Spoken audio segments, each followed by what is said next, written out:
Muibi, Ya. kalian kalau lewat lorong malam-malam tuh pasti mikir kemana-mana kan? Kayak ada yang ngikutin dari belakang. Pokoknya otomatis jalannya tuh jadi lebih cepat gitulah. Iya. Nah, gue pengen cerita tentang orang yang lewatin lorong rumah sakit malam-malam dan sendirian. Jadi kita sebut aja namanya tuh Fauzan. Fauzan ini umur 18 tahun dan harus jagain kakeknya di rumah sakit karena lagi opname. Lokasi rumah sakitnya ini tuh di Jakarta dan kejadiannya sekitar tahun 2017. Pokoknya di saat kakeknya dirawat tuh om, tante, bahkan bapak ibunya Fauzan gak bisa jaga malam buat kakeknya. Jadinya terpaksa si Fauzan tuh yang harus jaga shift malam. Dan keluarganya gantian, jadi pagi ke sore. Hari pertama kakeknya opname, Fauzan bantuin keluarganya untuk ngurusin administrasi sampai kamar kakeknya nanti.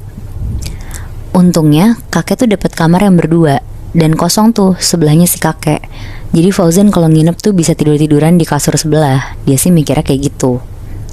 Cuma malamnya pas keluarganya udah pada pulang, kasur sebelah kakek tuh keisi sama pasien nenek-nenek yang sakit keras gitu Moibi. Ya.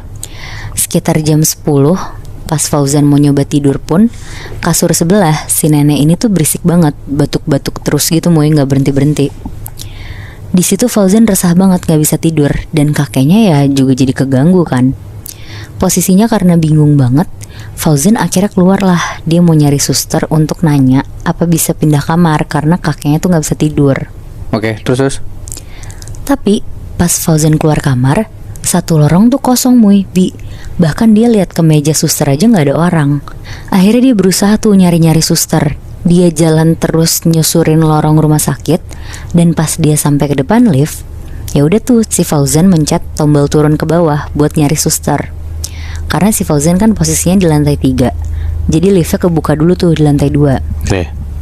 Dan karena males Bi, akhirnya Fauzan turun tuh di lantai 2 buat nyari si suster. Masuklah dia ke pintu rawat inap gitu. Jadi kalau di rumah sakit kan biasanya kayak ada pintu gitu kan, yang kalau dibuka tuh isinya lorong, terus kanan kiri tuh ada beberapa kamar dan ada satu meja suster yang di tengah-tengah. Nah, niatnya Fauzan tuh mau nyari suster lain di situ. Masuklah dia ke pintu itu.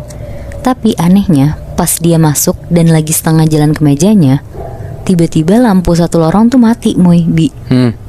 Bingung banget tuh si Fauzan di situ. Berusaha lah dia tetap jalan dan nyalain flash HP. Pokoknya dia berusaha stay cool lah di situ. Pas udah mau sampai, di situ tuh ada suara yang kayak manggil Fauzan dari belakang. Suaranya tuh mirip banget sama suara kakeknya si Fauzan.